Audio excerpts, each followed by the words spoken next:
एक बार फिर से मैं पार्थ सौदागर आप सभी का मेरे YouTube चैनल पर हार्दिक स्वागत करता हूं। स्टूडेंट्स, तो पिछले वीडियो में मैंने आपको 11 चैप्टर की एक्सरसाइज का पहला और दूसरा यानी कि 11.1 एंड 11.2 सिखाया था। इस लेक्चर में मैं आपको सिखाऊंगा 11.3 एंड 11.4। बहुत आसान से न्यूमेरिकल है स्टूडेंट्स। जिस तरीके से 11.1 और 11.2 था उससे भी बहुत आसान 11.3 एंड 4। और ये 11.3 जो है वो तो बहुत ही आसान है, आप खुद से भी कर सकते हो, बराबर ना। देखो पढ़ो क्या दिया है, the photo electric cut off voltage. Students, ये कट ऑफ वोल्टेज और कुछ नहीं, कट ऑफ वोल्टेज और कुछ नहीं, आपका स्टॉपिंग पोटेंशियल है। क्या है? Stopping potential. मतलब कि यहां पर आपको स्टॉपिंग पोटेंशियल V0 दिया है, कितना? 1.5। और क्या बोला है? व्हाट इज द के, काइनेटिक एनर्जी फाइंड करनी है इधर पे। सिंपल सा फॉर्मूला सबके पास है, क्या है? काइनेटिक एनर्जी बराबर EV0। E कितना होता है? 1.6 into 10⁻⁻19। V0 कितना दिया है? 1.5। इन दोनों को सॉल्व करना, इन दोनों को मल्टीप्लाई करना, अप्रोक्सीमेट आपका आंसर आ जाएगा 2.4 के आसपास into 10⁻⁻19। सॉल्व कर लेना एक बार अच्छे से, ओके ना। और एनर्जी का जो भी आए आंसर, उसका यूनिट क्या रहेगा? जूल। बस इतना ही है, इसमें कोई दमी नहीं है, बराबर। तो 11.3 बहुत आसान है, सिर्फ इतना समझ लेना। स्टॉपिंग पोटेंशियल का दूसरा नाम क्या होता है? कट ऑफ वोल्टेज, बराबर। ओके, कट ऑफ वोल्टेज दिया है और के फाइंड करनी है। सिंपल सा फॉर्मूला, के बराबर EV0। चलो आगे बढ़ते हैं। जो हमारा फोर्थ न्यूमेरिकल है, मोस्ट इंपॉर्टेंट फोर्थ न्यूमेरिकल, देखो सबसे पहले ये क्या बोलता है वो देखो। मोनोक्रोमेटिक लाइट है जिसकी वेवलेंथ आपको दी है, दिमाग में डाल दो, वेवलेंथ दी है। जो दिया है उसको हम यहां पर सबसे पहले लिख लेंगे, बराबर। देखो भाई, वेवलेंथ, वेवलेंथ को हम लोग लैम्बडा बोलते हैं, जो हमें दी है 632.8 नैनोमीटर। सबसे पहले एक काम करो, ये नैनो को निकाल दो। नैनो का मतलब होता है 10⁻⁹ और मीटर एज इट इज रहेगा। तो सबसे पहले मैंने लैम्बडा को नैनोमीटर में से मीटर में कन्वर्ट कर लिया। Produce by helium neon laser and the power emitted is 9.42 millivolt. मतलब ये जो आपको दिया है वो है पावर, तो यहां पर लिख देंगे पावर। देखो भाई, पावर को हम कैपिटल P लिखेंगे, कैपिटल P, हो सके उतना बड़ा P दिखाना। क्यों? क्योंकि पावर के साथ इस न्यूमेरिकल में मोमेंटम भी आएगा। मोमेंटम को भी हम P बोलते हैं, पावर को भी P बोलते हैं। हो सके तो पावर का इस तरीके से पूरा नाम लिखना, पावर। ओके, तो पावर जिसको मैंने अभी सिंबल दिया है कैपिटल, मोमेंटम को हम स्मॉल p बोलेंगे। ओके, तो ये रहा हमारा पावर, कैपिटल P, जो हमें दिया है 9.42 मिलीवोल्ट। हम सब जानते हैं कि सर ये मिली का मतलब होता है 10⁻³ into watt as it is. तो सबसे पहले हमने लैम्बडा जो नैनोमीटर में दिया था उसको मीटर में कन्वर्ट कर दिया, पावर जो मिलीवोल्ट में दिया था उसको वोट में कन्वर्ट कर दिया। तो हमारा पहला स्टेप खत्म। अब जो हमें फाइंड करना है हम उसके पास जाएंगे। हमें बोला है find the energy and momentum of each photon. Each photon की हमें एनर्जी भी फाइंड करनी है और मोमेंटम भी फाइंड करना है। बहुत आसान है स्टूडेंट्स। यहां पर जो हमें लैम्बडा दिया है ना, लैम्बडा, उसी के ऊपर से ये दोनों मिल जाएगा। कैसे मिलेगा समझो। देखो, एनर्जी का एक फॉर्मूला हमारे पास है, E बराबर h न्यू, है कि नहीं है? जिसमें h एज इट इज, लेकिन न्यू का मतलब क्या होता है? C बाय लैम्बडा होता है ना, यानी कि hc बाय लैम्बडा। तो भाई इधर पे h की वैल्यू, c की वैल्यू सबको पता है, लैम्बडा हमारे पास पहले से अवेलेबल है। इन सब की वैल्यू डालोगे तो E मिलेगा कि नहीं मिलेगा? चलो फटाफट h की वैल्यू शू आवे। h की वैल्यू क्या होती है? 6.626 into 10⁻34 into c कितना होता है? 3 into 10⁸, पता है ना सबको, कांस्टेंट है। डिवाइड बाय लैम्बडा कितना दिया है? 632.8 into 10⁻⁹। इसको सॉल्व करो। जैसे अब इसको सॉल्व करोगे, मैंने सॉल्व करके रखा है तो मैं देख लेता हूं एक बार आंसर। जैसे अब आप इसको सॉल्व करके देखोगे आंसर आएगा 3.14 3.14 इंटू 10⁻⁻19। ओके, आप भी एक बार सॉल्व करना, आप भी एक बार खुद से कैलकुलेशन करना, वरना बहुत सारे स्टूडेंट्स ऐसे होते हैं जो फॉर्मूला ठीक से लिखते हैं लेकिन उनको कैलकुलेशन नहीं आता। तो एक बार प्रैक्टिस कर लेना। ओके, तो ये आपका आंसर आएगा। एनर्जी है तो एनर्जी का यूनिट क्या रहेगा? जूल रहेगा। मिल गई एनर्जी, बहुत आसान है कि नहीं है? उसी तरीके से अब हम क्या फाइंड करेंगे? मोमेंटम। देखो भाई, मोमेंटम याद करो, हमने लास्ट में पढ़ा था, यहां पर क्लास में लेक्चर में हमने क्या पढ़ा था? डी ब्रोग के पढ़ा था।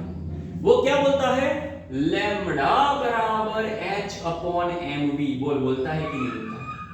जिसमें हम mv को मोमेंटम p बोलते हैं कि नहीं बोलते हैं? बोलते हैं कि नहीं बोलते? बोलते हैं ना। इसमें से अगर मैं p को सब्जेक्ट बना लूं तो मोमेंटम p बराबर h बाय लैम्बडा होगा कि नहीं होगा? जिसमें h की वैल्यू क्या होती है? 6.626 into 10⁻34 divide by lambda. Lambda आपको पहले से पता है 632.8 into 10⁻⁹। इसको सॉल्व करो। जैसे इसको सॉल्व करोगे बोल मोमेंटम मिला कि नहीं मिला? कितना आसान है, देखो कितना आसान है।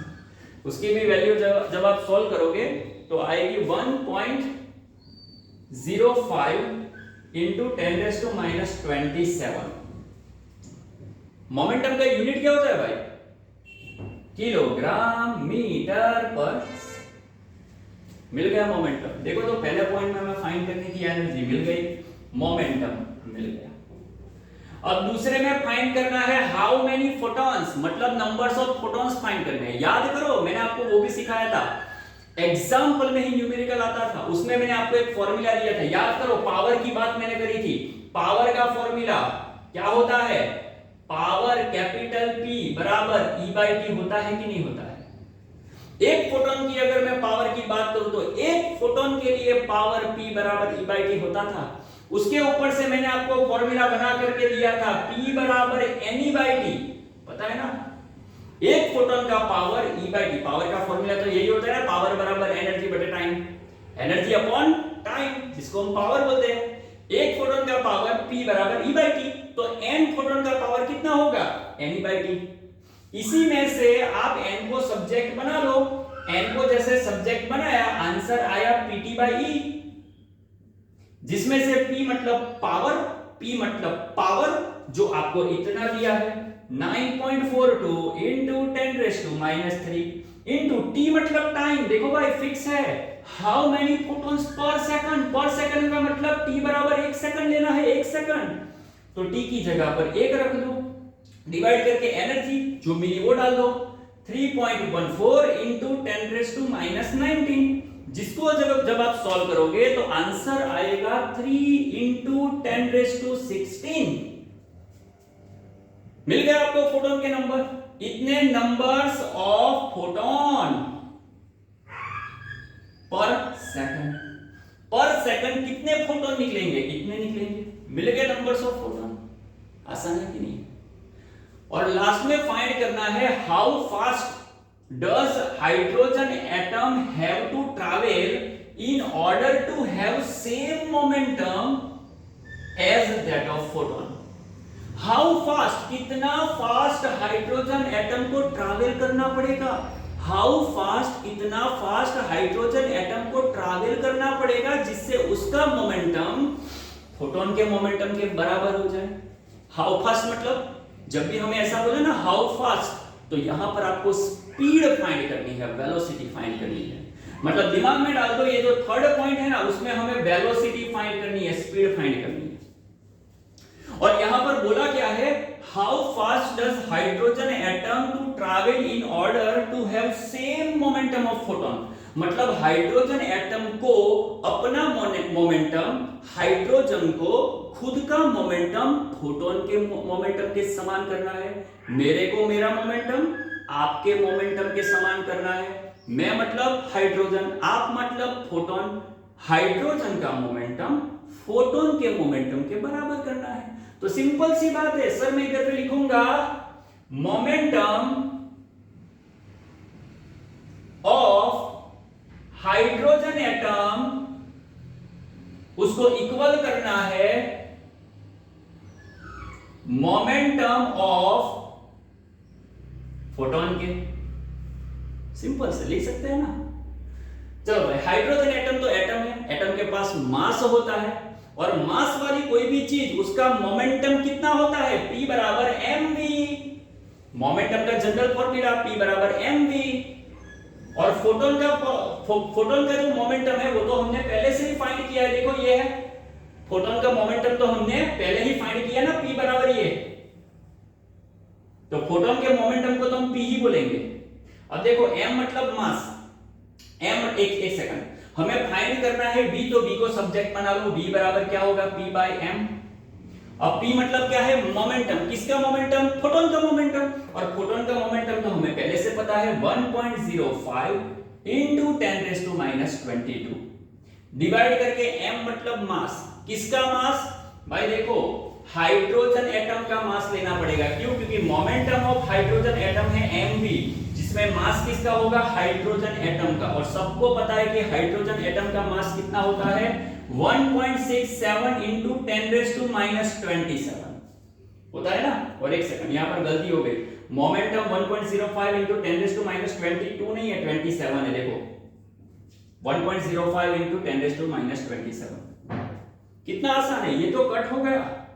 और इसको जब आप सॉल्व करोगे ना तो आंसर आएगा अप्रोक्सीमेट 0.63, और वेलोसिटी स्पीड उसका यूनिट होता है मीटर पर सेकंड।